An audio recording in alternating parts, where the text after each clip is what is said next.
সবাই এনজয় করছে।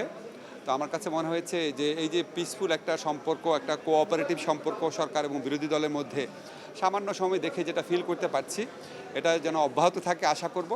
এবং সারা পৃথিবীতে উন্নত গণতন্ত্র যেটা হয়, সংসদ হয়ে ওঠে সকল কার্যক্রমের কেন্দ্রবিন্দু, এবং সরকার এবং বিরোধী দলের মধ্যে কোঅপারেশন হোক, দ্বন্দ্ব হোক, সব কিছু নিরসন এবং অ্যাড্রেস করার জায়গা হয় সংসদ। এরকম একটা অর্থবহ সংসদ আমাদের দেশের তরুণ প্রজন্ম কোনোদিন বাংলাদেশে দেখে নাই। তো আমরা আশা করব এই সংসদটা সেরকম একটা অর্থবহ কার্যকরী সংসদে পরিণত হবে এবং বাংলাদেশের গণতন্ত্র এবং মানবাধিকার জনকল্যাণের পথে বাংলাদেশের যে যাত্রা, সেটার পথে সবচেয়ে বড় এবং ইম্পর্টেন্ট প্রতিষ্ঠান হিসাবে সংসদ ফাংশন করতে পারবে। আমি আজকে যেটুকু দেখেছি সরকার বিরোধী দলের সম্পর্ক, সবার পারফরমেন্স খুবই ভালো লেগেছে, আমি আশাবাদী। এটা আপনাদের ধারণা বোধহয় ঠিক না। আজকে 133টাই উপস্থাপন করা হচ্ছে। বিএনপির পক্ষ থেকে যে অ্যাটিটিউড দেখানো হচ্ছে, আমি সেটাতে সাধুবাদ জানাই। ওনারা বলেছেন ওনারা আমাদের অধিকাংশ অধ্যাদেশ গ্রহণ করবেন।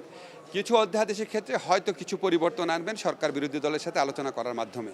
এটা অত্যন্ত পজিটিভ একটা অ্যাপ্রোচ, কারণ আমাদের সব কিছু হুবহু গ্রহণ করবে এটা তো আমরা আশা করতে পারি না।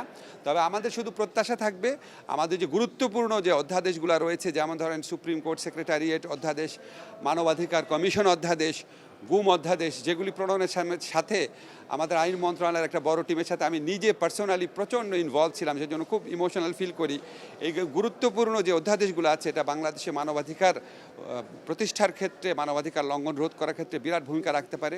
এগুলির ক্ষেত্রে ওনারা যদি পরিবর্তন আনেন, তাহলে যেন এই অধ্যাদেশ বা আইনটাকে আরও ভালো করার জন্য যেন পরিবর্তন আনেন। মানে এই অধ্যাদেশগুলোকে খর্ব করা বা দুর্বল করার মতো পরিবর্তন যেন না হয়, এটা প্রত্যাশা করব।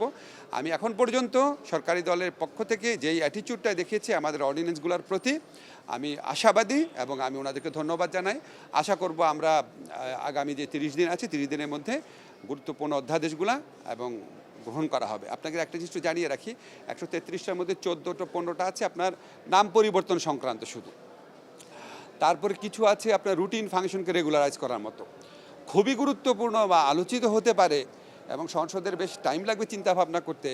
এরকম আইন আমার মতে, আমি যতটুকু জানি, আপনার 25-30টার বেশি হবে না।